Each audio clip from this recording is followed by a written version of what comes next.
¿Qué tal? Bienvenidos, ¿cómo andan? Comenzamos un nuevo programa de Amucan, este ciclo que pasa a buscar un entrevistado y con él vamos a recorrer las calles de la ciudad. En este caso hoy estamos en Toay para hablar de diferentes temas. Se nos acerca una fecha muy importante para la República Argentina, que es el 9 de julio, y tenemos un invitado que tiene que ver y nos va a contar sobre eso. Antes de contarles de quién se trata el invitado de la semana de hoy de Amucan, les decimos que aquí en pantalla ya figuran nuestras redes sociales para que puedan ver y compartir cada uno de los programas que tuvimos a lo largo de este año 2019. Ahora sí, y ya les adelantábamos el tema, vamos a hablar sobre el 9 de julio, pero vamos a abordarlo desde otro lado. Vamos a hablar con un profesor de historia de colegio secundario, Cristian Guíñez, de la localidad de Toay, y con él vamos a hablar de cómo se le enseña historia a los chicos en esta época que tienen tantas herramientas a mano y que conocen toda la información de primera mano. Así que si ustedes me acompañan, pasamos a buscar a Cristian Guíñez y ya conocemos más sobre el 9 de julio y cómo se le enseñan a los colegios secundarios.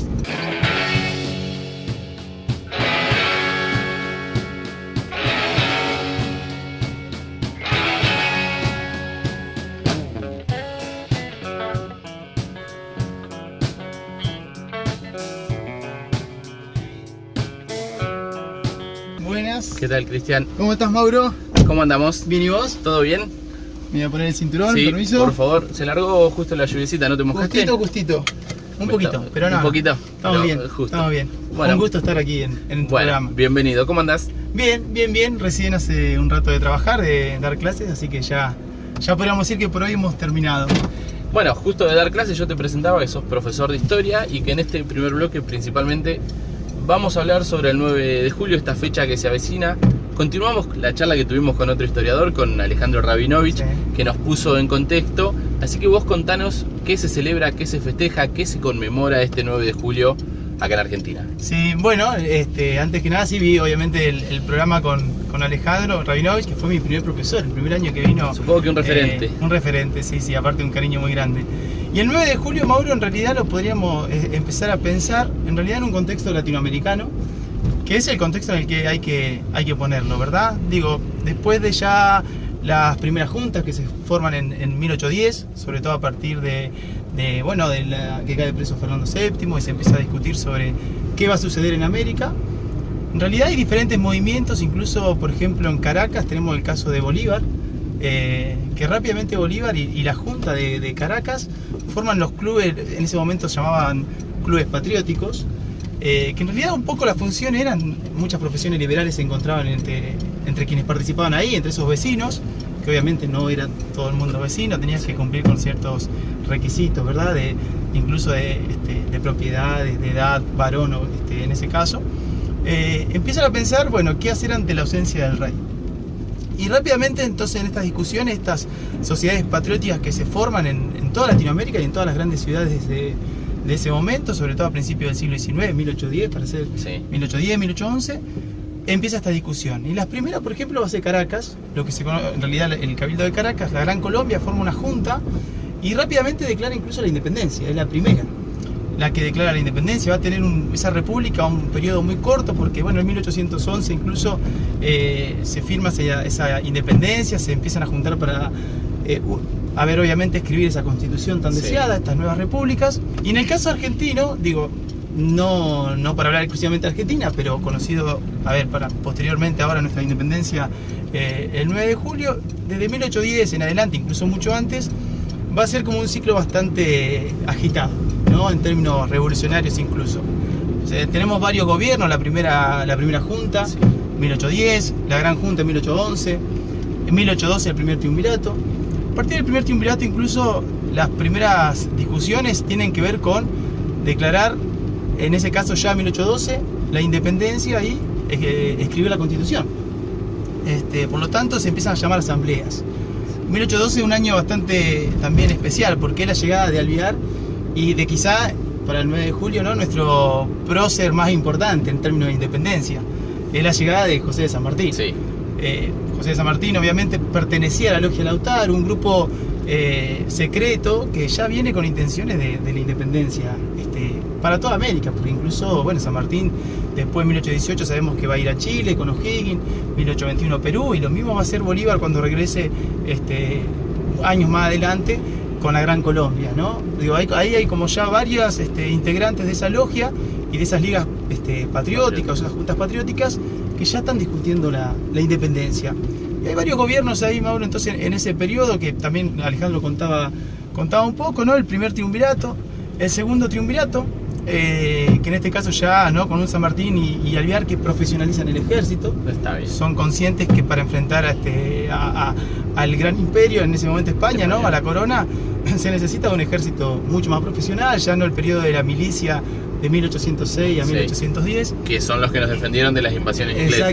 Exactamente. ¿No? Ellos ya tienen claro que se necesita un ejército mucho más profesional. Y bueno, y a partir de ahí, entonces, la asamblea del año 13, sí, va a empezar a surgir los primeros conflictos, que van a surgir también prácticamente durante toda la primera mitad del siglo XIX. ¿Conflictos internos? Conflictos internos, porque, por ejemplo, los diputados que vienen de lo que es la banda oriental, sí, y la provincia de Santa Fe, Entre Ríos, Corrientes, vienen con el mandato de Artigas, que es, bueno, nos sentamos, lo debatimos, pero queremos una confederación, no un gobierno central, donde obviamente todas las decisiones iban a pasar por, sobre todo, la ciudad más importante en ese momento de lo que era el Virreinato del Río de la Plata, que era Buenos Aires. Ahí nacen unitarios y federales. Y podríamos empezar a hablar, a aunque no tenían ese nombre. Exactamente. Está bien. Las primeras diferencias, e incluso los caudillos que nos van a acompañar durante la década del 20, el 30, 40, en esos años convulsionados en nuestro país, muchos de ellos nacen en el contexto de las guerras revolucionarias. Claro. Pensemos, por ejemplo, Güemes. Bueno, lo mismo pasa, por ejemplo, con Ramírez, ¿no? En Entre Ríos. Digo, hay varios caudillos que nacen en el contexto de las guerras de independencia. Entonces, ese triunvirato, segundo triunvirato, no logra declarar ni la independencia ni tampoco la Constitución. Está bien, eso dijimos 1812, 1813. ¿Y para 1816 cuánto falta? Porque ahí es donde se celebra realmente la independencia argentina, 9 de julio de 1816. En 1813 la Asamblea, a pesar de no declarar ni la independencia ni la Constitución, hace algo muy importante, que es organizar el directorio, que va a ser el organismo que se va a llevar adelante todo el proceso revolucionario, toda la organización de la guerra de independencia. Está bien. Acá hay una cuestión internacional, de contexto internacional, que es Fernando VII ha retomado el trono. Sí. Por lo tanto, hay como una urgencia de las Provincias Unidas de Sudamérica, como se va a terminar escribiendo esa independencia el 9 de julio en Tucumán, de declarar la independencia.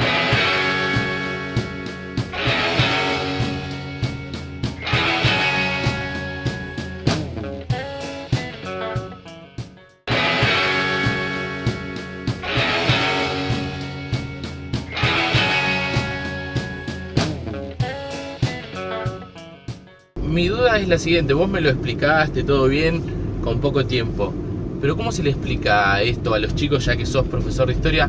¿Cómo se aborda cada tema histórico, sobre todo teniendo en cuenta que tienen tanta información en las redes sociales y que por suerte tienden a descreer y a generar su propia idea? Sí, tal cual. Bueno, primero, Mauro, hay como dos grandes posturas sobre la enseñanza de la historia, ¿no? Que, digo, se ha ido modificando, va cambiando.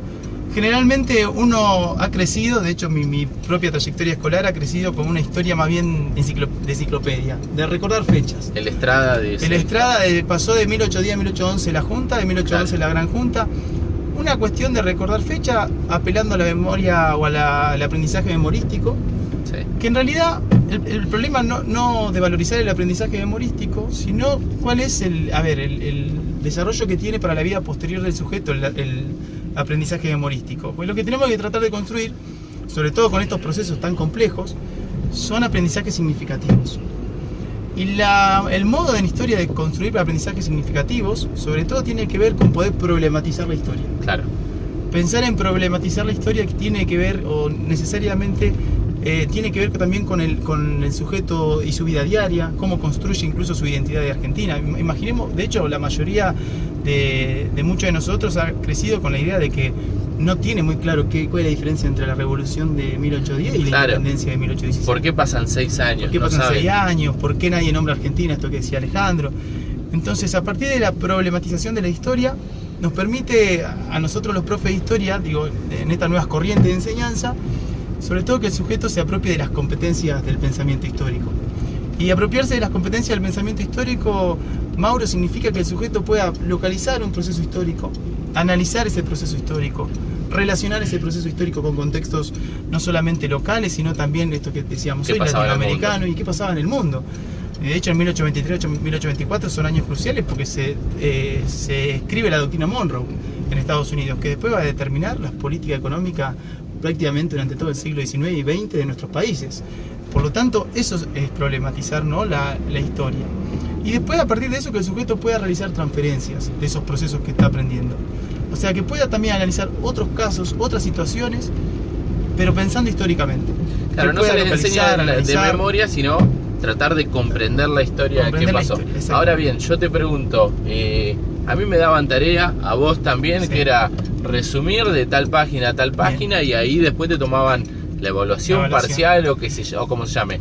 Ahora que tienen las herramientas tan a mano, las redes sociales, Google y todo eso, ¿cómo se hace? ¿Se sigue haciendo de la misma manera? ¿Se les toma lo mismo? El problema de hacer lo mismo es que yo suelo decir que la tecnología, Mauro, en realidad es un recurso más. Sí. Es un recurso más, como en otro momento de la historia. De hecho, es un recurso magnífico, pero aprovechándolo y sabiéndolo usar. En otro momento de la historia habrá sido un recurso grande también el uso del manual y así, ¿no? Según la época de enseñanza y aprendizaje, las épocas escolares han ido modificándose.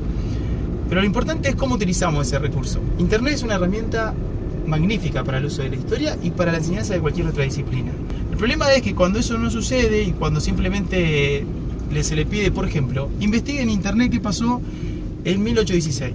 Y el sujeto lo que va a hacer es lo que hubiéramos hecho todo, poner qué pasó en 1816 en el Google. Nosotros lo hacíamos a través de Encarta, tal cual, o de le vas manual, a traer Wikipedia y va a copiar y pegar lo que dice Wikipedia. Y te van a traer todos los alumnos lo mismo. Exactamente. Entonces la ventaja del docente en este caso es que primero uno conoce lo que está enseñando. Eso es una cuestión clave. Para enseñar uno tiene que saber y mucho, claro, lo que está enseñando. No se puede enseñar lo que uno no sabe.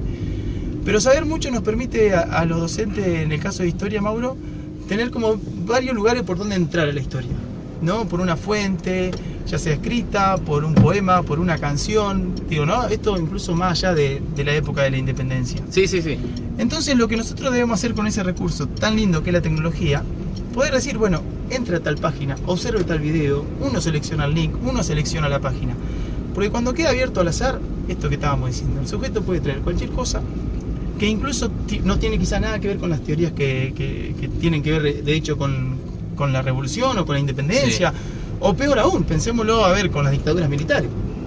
El sujeto puede estar buscando información de la dictadura militar y de repente trae información que no es veraz. Digo, cualquiera de nosotros puede escribir un artículo en internet y subirlo, a eso, ¿no? Iba. Entonces, chequear, ¿cómo hacen eso? Exactamente. El tema es de comprender también que la historia la escriben los hombres y las mujeres, sí, en un contexto determinado, en una época determinada, y que es una construcción, y que es una ciencia, que tiene sus propios métodos, sus propios objetos de estudio y sus propios métodos.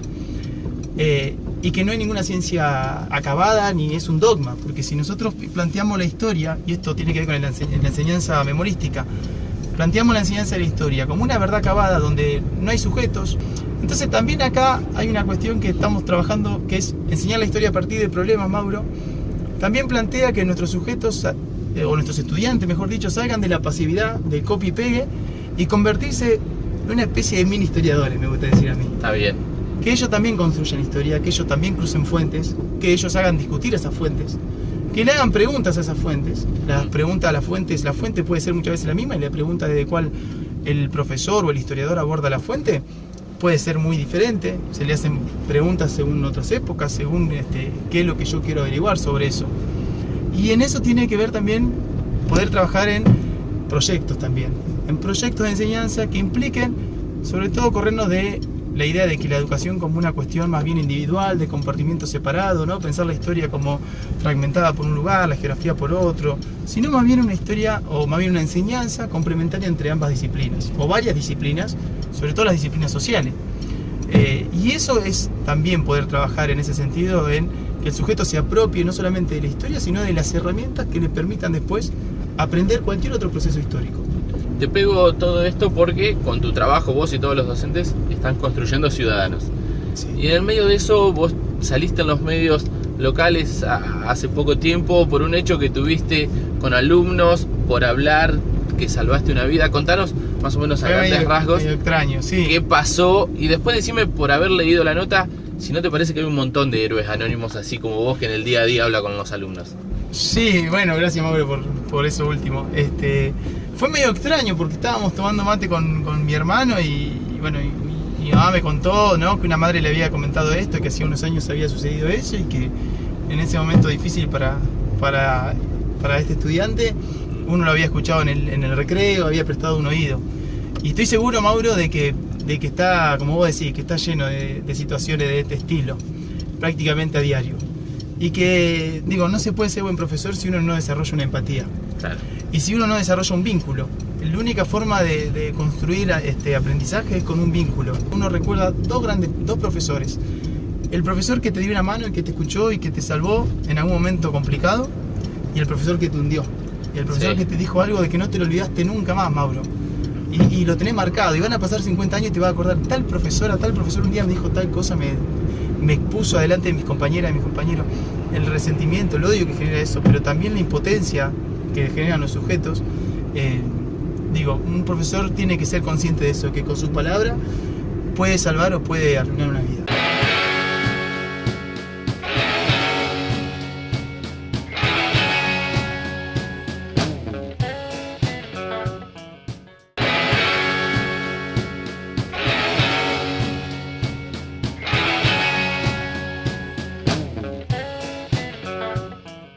Vamos a salir de todo esto, de la independencia, pero vamos a seguir en el 9 de julio. Recién dijimos, cuando veíamos que estaban poniendo una bandera argentina, ¿por qué estaban embelleciendo todo ahí? Bueno, el 9 de julio también es el 125 aniversario de esta ciudad que ya crece un montón, que está unido con Santa Rosa.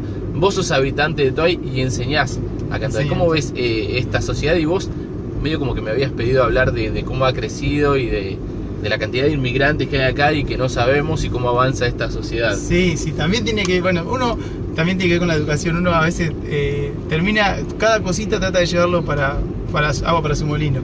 Estamos cumpliendo 125 años, la ciudad de Toay, la verdad que está enorme. Yo nací y me crié, fui a la escuela, la misma escuela donde hoy trabajo, fui a la escuela, he ido a las instituciones de acá, tenemos una gran cercanía con la ciudad de Santa Rosa. A nosotros los toyenses, a ver, nos gusta.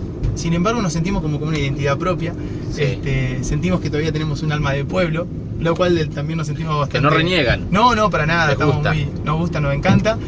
Y bueno, estamos cerca del 125 ahora también, del 125 aniversario, justo a la misma fecha de la independencia argentina. Y en ese contexto, también en un proyecto que tenemos con los estudiantes de quinto año, estamos escribiendo las trayectorias de vida de los inmigrantes, pero no los inmigrantes europeos, de los cuales sabemos muchísimo, que han construido también este pueblo, junto también con la población indígena. Eso. De hecho, el nombre. De hecho, el nombre, claro, en el monte. Pero tenemos muchísima información sobre esos inmigrantes, ¿no? Que muchos vinieron en el siglo XX, bajaron de los barcos, de la guerra, sino también de aquellos inmigrantes latinoamericanos que viven en Toay, que han elegido la ciudad de Toay para vivir. En Argentina, las estadísticas dicen que más o menos un 5% de la población, un 4% de la población, un poquito más, es inmigrante latinoamericano. Y nosotros que tenemos como siempre una mirada más bien hacia Europa, ¿no? Yo creo que es una mirada más bien incluso del habitante de Buenos Aires. Y creo que tenemos un fuerte desafío también los profesores ahí para trabajar sobre todo contra la xenofobia, ¿no? Contra el odio, contra aquellos pueblos latinoamericanos que tienen esto que hablábamos hoy, Bolívar, San Martín, un pasado en común.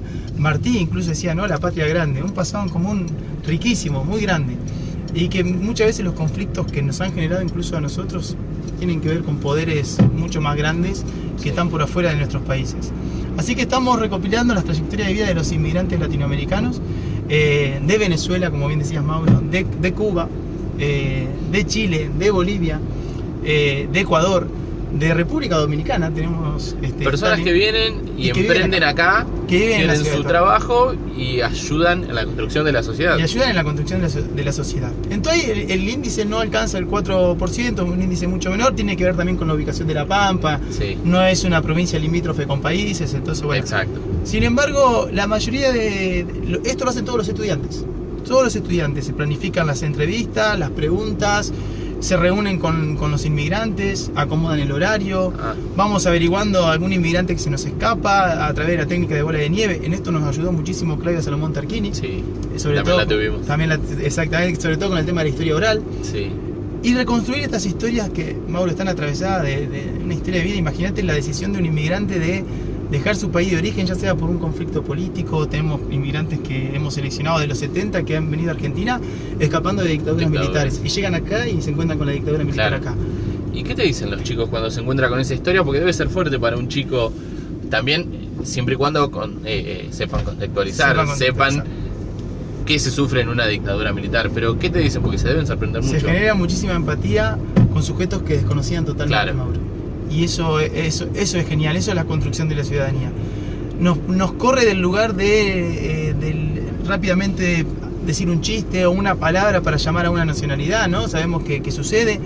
Rápidamente, la primera pregunta que yo siempre les digo que hagan es si a ellos les gusta, si al inmigrante le gusta que le digan esa palabra que le dicen. Obviamente el inmigrante dice, no, pero bueno, estoy como en desventaja porque estoy en un país que no es el mío, en una situación que no mucho no puedo hacer. Mucho no puedo hacer. Pero se genera un sentimiento de empatía y de compromiso también. Digo, por ejemplo, pensémoslo con el contexto de Venezuela. Y también gana de aprender sobre nuestra América.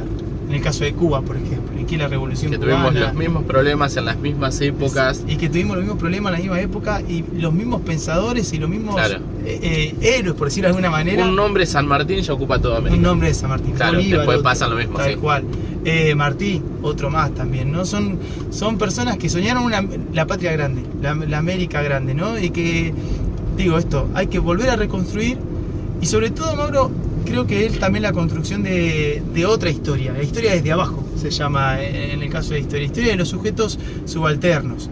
De los sujetos, digo, uno rápidamente cuando recorre el pueblo va a encontrar los nombres de las calles, tienen que ver con las fechas patrias, y sobre todo con la historia de los presidentes, la principal, los gobernadores, 9 de julio. Pero algo más, hay un sujeto totalmente ausente en los nombres, por ejemplo, de las calles. No hay mujeres, no hay menores, es una construcción también que tiene que ver con las construcciones de relaciones de poder. Están las fechas y están los varones, están los hombres. Mucho menos hay inmigrantes. No hay inmigrantes. Entonces puede haber algún fundador. Y hay la posibilidad de repensar también. Y en esto siempre agradezco y vuelvo acá con esto, Mauro, siempre. No podemos trabajar solo, hay que trabajar en conjunto. En esto está la profe de geografía, Melina, Weimar, está Luján Holzman, que también es profesora de geografía, Tere Sturla, que también me da una mano desde el campo de las letras y lengua, sobre todo para la redacción del proyecto. Y hemos sumado algunas instituciones, ni más ni menos que la Universidad de La Pampa, y sobre todo el municipio.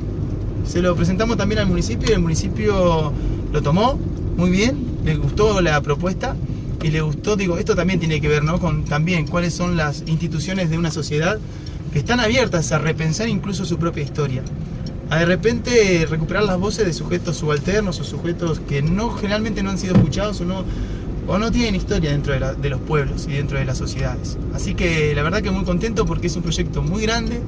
La escuela obviamente lo tomó con muchísimas ganas. ¿Se sorprendieron los chicos con la cantidad de inmigrantes que había acá? Sí, porque los datos que tenemos, por ejemplo, son del último censo, que esperemos que se actualicen el próximo año, del 2010. En el 2010 ya había más de 150 inmigrantes latinoamericanos en la ciudad de Toay.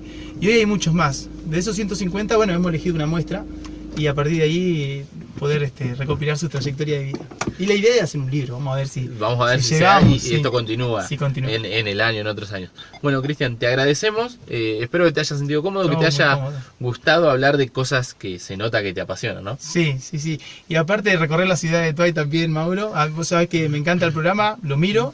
Gracias. Miré con Seferino, con distintos protagonistas de nuestra provincia y me parece que poder recuperar las voces de nuestro protagonista es un granito más en la cultura popular, así que te agradezco a vos también por la invitación. Bueno, antes de retirarnos tenemos un obsequio. Nuestra bodega amiga de estilo 152 quieren estar presentes como lo hacen con cada uno de los invitados. Así que este tempranillo es para vos. Muchísimas gracias. No te digo que lo disfrutes con los alumnos, pero sí que amigos, lo puedes disfrutar con amigos, con la comunidad educativa de todo Toay, no solamente con el colegio que das vos. Así que reiteramos el agradecimiento. Muchísimas gracias, Mauro.